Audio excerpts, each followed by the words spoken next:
ஆண்டவருடைய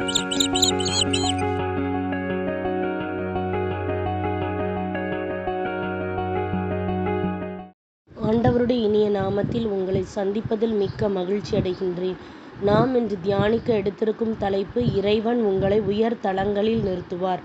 தியான வசனம் 2 சாமுவேல் அதிகாரம் 22 வசனம் 34. அவர் என் கால்களை மான்களின் கால்களைப் போல் ஆக்குகின்றார், உயர்ந்த இடத்தில் என்னை நிலை நிறுத்துகின்றார். இந்த வசனத்தின் மூலமாக கடவுள் நமக்கு உணர்த்துவதை சிந்திப்போமா? கிறிஸ்துவுக்குள் பிரியமானவர்களே, அவர் என் கால்களை மான்களுடைய கால்களைப் போலாக்கி என் உயர் தளங்களில் என்னை நிறுத்துகின்றார் என்று தாவீது ராஜா கூறுகின்றபடி கடவுள் உங்களை ஆசீர்வதிப்பாராக. இது இறைவனை துதித்து பாடப்பட்ட அருமையான சங்கீதம். தாவீது தன்னுடைய விருத்தியின் உச்சத்தில் இருக்கும்போது இந்த துதியை பாடுகின்றார். ஆனால் உயர்ந்த ஸ்தானங்கள் தாவீதுக்கு உடனடியாக கிட்டவில்லை. இறைவனுடைய திட்டங்கள் எப்போதுமே ஒரு பெரிய கிரயத்தின் பின்னே மறைந்திருக்கும். மிக பெரியவர்களாக உயரும் இறைவனுடைய பிள்ளைகள் இறைவன் தங்களை பழக்குவித்த போது அதிக வேதனையை அனுபவித்திருப்பார்கள்.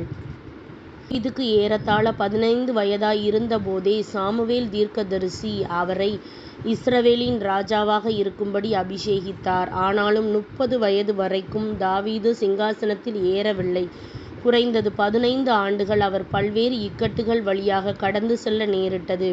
இந்த வேதனையின் அனுபவத்திற்கு பிறகே தாவீது யூதாவுக்கும் இஸ்ரவேலுக்கும் சேர்த்து ராஜாவானார்.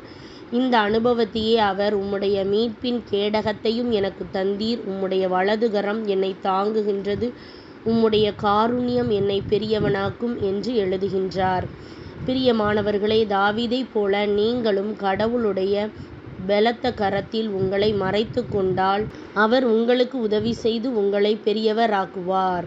நீங்களும் அபகுக்கைப் போல, ஆண்டவராகிய கடவுள் என் பலன், அவர் என் கால்களை மான்களை கால்களைப் போலாக்கி உயரமான ஸ்தலங்களில் என்னை நடக்க பண்ணுவார் என்று பாடுவீர்கள்.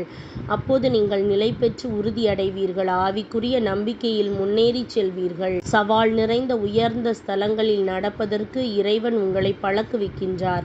கடவுளுடைய பலத்த கரம் அவர்களை வணைந்து விடுவித்து மேலான ஸ்தானங்களுக்கு உயர்த்தும். சவாலும் பொறுப்பும் நிறைந்த உயர் ஸ்தலங்களுக்கு உங்களால் ஏறிச் செல்ல முடியும். இந்த வாக்குத்தத்தத்தின்படி ஆண்டவர் இன்றைக்கு உங்களை ஆசீர்வதிப்பாராக. சிந்திப்போம், வாழ்வாக்குவோம். நாம் ஜெபிக்கலாமா? அன்பின் ஆண்டவரே, இந்த அருமையான வாக்குத்தத்தத்திற்காக உமக்கு நன்றி செலுத்துகின்றேன். ஆண்டவரே, நான் விரைவாகவும் நிலை தடுமாறாமலும் முன்னேறி செல்லும்படி எனக்கு மானின் காலை தந்தருளும்படி ஜெபிக்கின்றேன். உம்மில் உறுதியான நம்பிக்கை கொள்ளும்படி எனக்கு உதவும். நான் உம் நாமத்தில் மட்டுமே அடைக்கலம் கொள்கின்றேன். நீர் எனக்கு கோட்டையும் அரணுமாய் இருக்கின்றீர். உம்முடைய வல்லமையான கரம் என்னை பாதுகாத்து விடுவிக்கும்.